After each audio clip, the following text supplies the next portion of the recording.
In rural Ghana, provision of quality education to attain the desired impact in pupils has been impeded by deep-rooted factors. Only a handful of teachers accept postings to deprived rural communities across the country. Most rural schools are faced with high rates of teacher deficit, lack of incentives, and the non-availability of teaching and learning materials. The news team made about 15 kilometers journey to two adjoining communities in the Wa West district, escorted by some regional and district executives of the Ghana National Association of Teachers. Dormawa and Salimana are some of the hard-to-reach communities in the district, especially in the rainy season.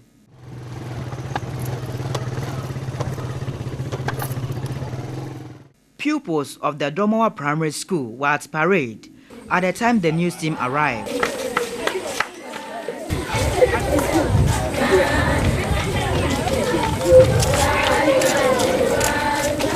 Six teachers have been posted to the school, but only one had reported at the time of our visit. Few minutes later, a female teacher arrived on a motorcycle, but the way she looked compelled me to engage her.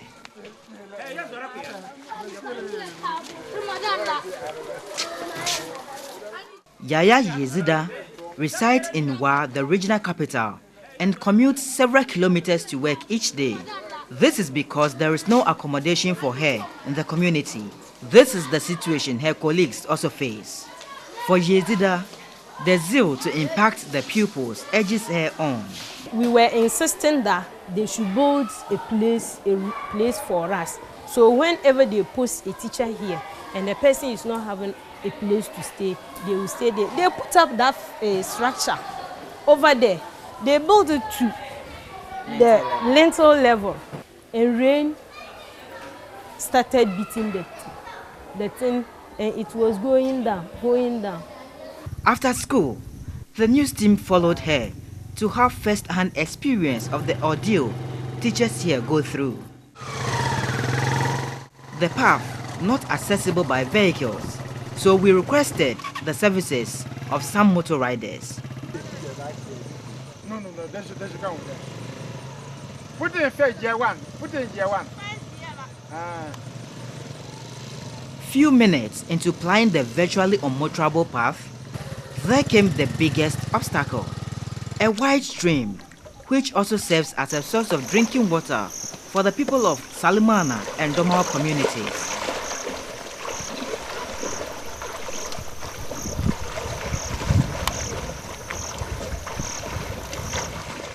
It had rained 2 days earlier, so the water level had increased. For Yaya Yezida, pushing her motorbike through the water is the only way she can get to her destination.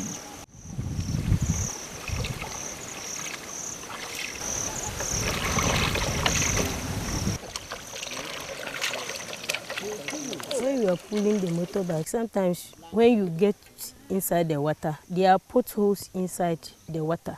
When you are pulling and the motorbike enter one of the potholes, unless you pull it back again and come and look for a place that you can pass without a pothole. And it's difficult to. After pulling the motorbike out, you are tired. You can't do anything. Maybe when you get to school, you will go and rest for a while before starting your lessons. You don't find a comfort in doing it, but they have posted to that place and it's your work, so you have to do it. This is one of the 3 streams that teachers who have accepted postings to Dormawa have to be enduring each day to school because there is no accommodation. During the rainy season, the water level increases, and so it makes commuting very difficult. You might be wondering what these pegs are doing in the stream, but I must tell you that this is a project by students of the Dormawa JHS. They have done this simply to provide a guide to teachers who use motorcycles to cross this stream. Once you deviate from the demarcated area, you end up drowning. She wants one thing to be addressed for teachers who accept postings to rural communities. If they motivate the rural areas, those teachers there, maybe let's take it, they have increased your salary 15% or 10% and give you. Some of those teachers in the towns, they will also be willing to come to the villages and teach. Chairman of the Parents Teacher Association was overwhelmed by the ordeal teachers endure. The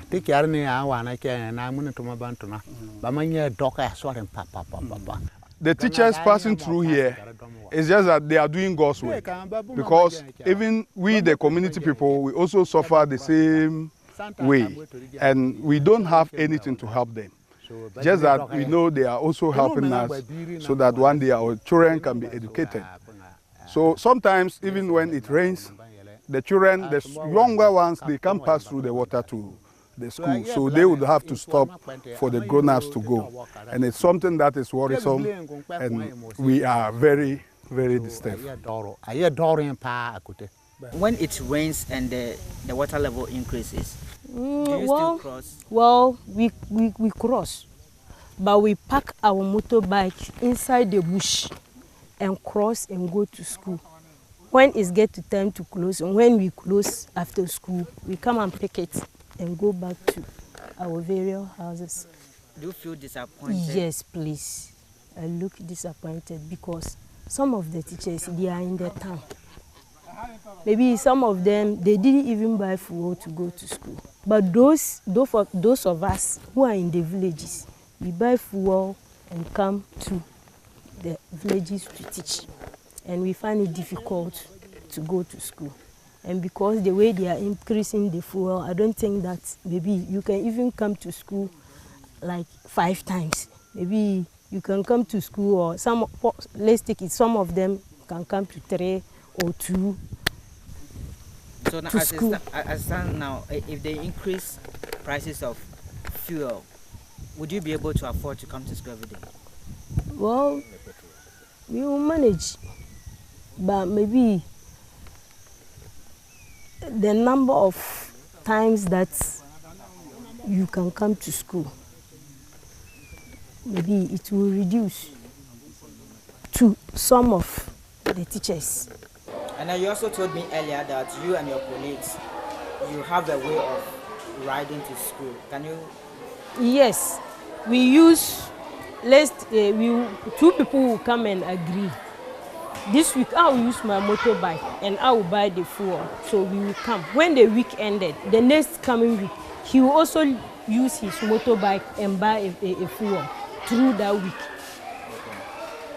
And that makes it more easier for you? Yes, please. This is not the only problem. The entire community has not been hooked onto the national grid, and so there is no electricity. You are supposed to teach ICT, you are supposed to do other things, access internet, and then even network for calls. These things are non-existent. How are you able to cope? It's difficult. When you want to teach ICT, as for instance, maybe I'm in the KG, I'm not teaching ICT, but those in the upper primary and the lower primary, whenever they bring their laptops to school to teach, maybe they are having a subject that they want to teach, and they want the children to watch a video to match the lesson that he or she is going to teach. When it's come and put the laptop on, getting to maybe 15 minutes or 10 minutes, the laptop will go down. The teacher cannot do anything about it unless he put the laptop down and teach the lesson. General Secretary of the Ghana National Association of Teachers, NATS, Thomas Musa Tanko, did not mince words when he called for improvements in the lives of members in rural communities. Let us see how best we would cushion and motivate the teachers who take up postings to those areas. There should be some kind of a deliberate intervention for them. Why do we have to do that? I've already told you. Our water bodies are stick. Our forest is a stick. And our very survival is at stake. Because if we fail to take care of them, they will take care of themselves. But the future repercussions will be dire for all of us. And like I've told you, there is a component of national security called human security. Yes, human security. And human security deals with the basic necessities of life. And when a man has nothing to survive on, I can tell you, by being a rational being, he will do whatever he can do to survive. And that is why, as early as possible now, we are asking, now look, whatever motivation we can put in place, let us put in place. To the extent that teachers can now voluntarily come and say, look, I want to go to this particular village. I am looking for that particular day. That people will volunteer and say that, look, I want to go to this particular village. I want to go to this particular area and all that. So that when the person goes there for 3 years, the person knows that when he comes back, he will not come back the same. Okay? At least there should be something to reward him. This is not something that it is Ghana made. Go and check elsewhere. Go and check elsewhere. Education, people are investing heavily in there because the only way to go in this knowledge-based economy is education. Chief of Staff Akosua Fremo Pare acknowledged the selfless contribution of teachers to education. Teachers are better positioned to sacrifice well, offer better tuition, and encourage learning if they have congenial working environments. I want to commend our hard-working teachers who go beyond the call of duty and nurture us from infancy, when we are brought as toddlers to the school, when we are brought in for primary, now secondary school. It is for teachers credit that certain leaders are born. Because if you go into the life of people who have achieved, you will find that there were teachers along the way who encouraged them, who moved them forward, who said, don't mind the obstacles, move forward and you can do it. So teachers, I equal to all of you, those here and across the country. Back in the school, furniture as well as teaching and learning materials are scarce, affecting teaching and learning. The school authorities used their share of the capitation grant to procure some benches for the pupils, but the absence of tables make academic work difficult. Parents, teachers and pupils are overwhelmed as pupils who have no seats in the class drop out from school. Achieving the Sustainable Development Goal 4, which promotes inclusive and lifelong learning outcomes, will be a mirage in Dormawa and its adjoining communities if efforts and resources are not committed to improve education there. Stanley Nibleu, TV3 News, Dormawa.